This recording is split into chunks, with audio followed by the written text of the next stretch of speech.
It's full day number 2 back in the land, and we actually have a really sunny one today. High pressure came in, blew the clouds out, but unfortunately also brought in some 30-degree air, which is no bueno. There's still some pretty big snow piles. We're about to get 7 straight days of rain, and temperatures in the 50s and 60s, so that should actually melt off whatever is remaining. So I selected a watch to wear today, picked the 161. And found that my Wenger Commando 70877, I think, was reading the wrong time again. And the last couple times I've looked at it, it was slow, like a few minutes slow, and I'd adjust it, and then a few more minutes slow, and I'm like, well, the battery's got to be going. So I thought, well, you know what? I have some watchmaking tools, some very generic ones from, I will not call them watchmaking tools. I have some watch adjusting tools from, I want to say, Amazon maybe, or eBay. I mean, like $20 toolkit that has a little adjustable case back opener. I can do links, little screwdrivers, tweezers, magnifying glass, little pliers, basic tools. I thought, oh, how hard can it be? It's a Swiss quartz movement, so I'll just pop it open and get a battery on Amazon or Walmart. I'll tell you what happened after the intro.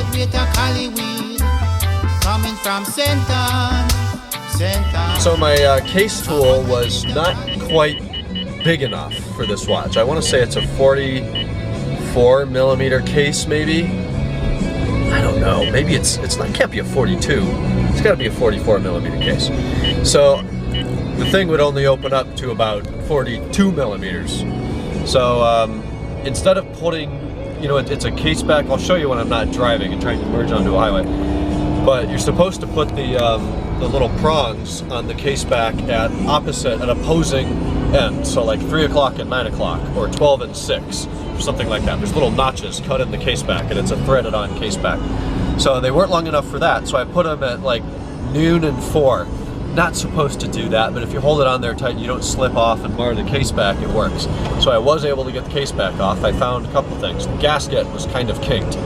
So I thought, great, so now the battery job's going to turn into a gasket, which jewelry stores likely will not have. I also found that there's a little retainer that holds the battery into the movement, and it had a little, microscopic flathead screw holding that in. And I got my jewelry screwdrivers out, and they're all too thick. They were narrow enough, small enough, but the actual bit was too thick, so I didn't want to like cram it in there and damage it. So threaded the case back on. Asked Joe if he knows any watch dicks in town. Of course he does. Olson, I think's how you say it. A jeweler's up here in Chagrin.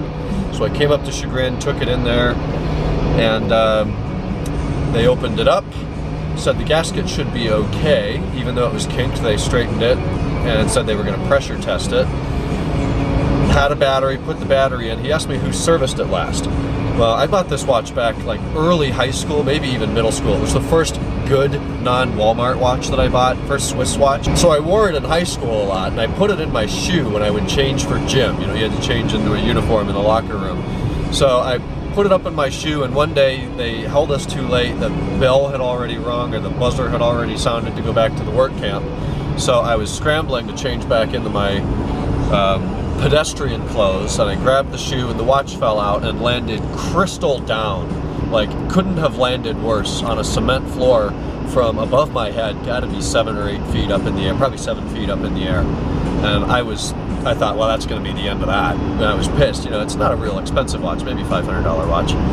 And I picked it up. The crystal was fine, but the little Wenger logo up at 12 o'clock had come off the watch and was floating around inside under the crystal.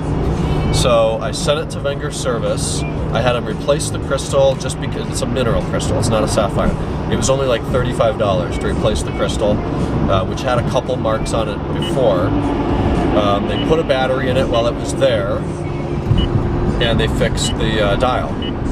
So I got it back. It was like 50 bucks, a very cheap service. You know, Rolex would charge probably $2,000 for a similar service, because it would be a mechanical movement cleaning too, and probably a polish. But so they did the battery today, and they're like, who serviced this watch last? And I said, well, them, Wenger Service of North America. And she laughed, and she said, well, they put the battery retainer on upside down.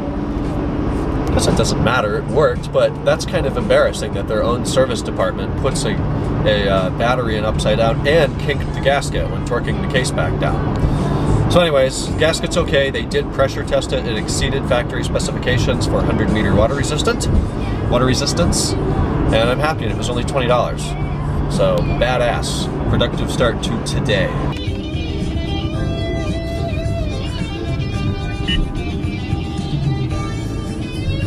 It's about the only evidence left of the snowstorm that hit when I was gone in San Diego. Alright, so all that talk, and I didn't even show you what it is, so it's this one that I've had many years and wear maybe once a week, and I love wearing this because I pick it up and it's ready to go. It does not need to be set, it does not need to be wound. Every couple of years you drop a new battery in it and it's ready to rock. So they didn't put the case back on totally straight. I'll have to move it my half-ass way, but I'm happy with it. Downtown Hudson in the early spring. It is technically spring, isn't it? I think Megan told me the first day of spring was a couple of days ago. Still cold, 34. I don't know, I have not even used the heat in the car today. It's actually been really nice. The solar heating just through the glass of the body has heated the car up to probably 70 degrees. It's very comfortable. I met Razvan and Sabrina for lunch at Panera. Got my Panera fix. Got some sweet and sour at Acme. We're gonna head back to the house and hang out a little bit. Cavaliers are in Denver tonight at 9 o'clock Eastern time, so I'll watch that, and that's gonna be today. That was the productive part of today, getting that watch taken care of. Still have a ton of mail. I have not been able to zero out my text messages, my message stuff. My phone's got little red notifications all over it and it's driving me crazy. So I'm gonna go to bed and do that. We'll talk tomorrow on what, Thursday? I think we're having lunch with Joe, so we'll talk then. Good night.